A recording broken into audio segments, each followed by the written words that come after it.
உலகை எழுப்பும் ஞாயிறு அங்கே குடியிருப்பான். அவன் ஆனை முகத்தனின் அடியவர் மனத்தில் ஒளியாய் வந்து கொலுவிருப்பான்.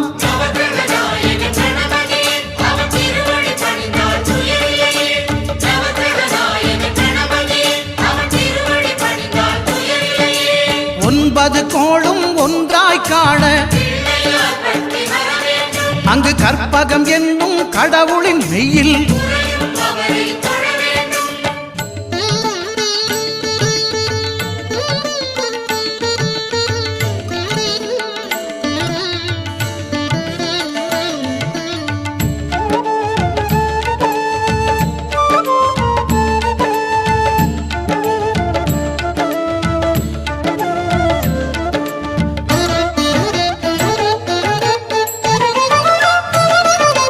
திங்கள் பகவான் திருமுகம் காண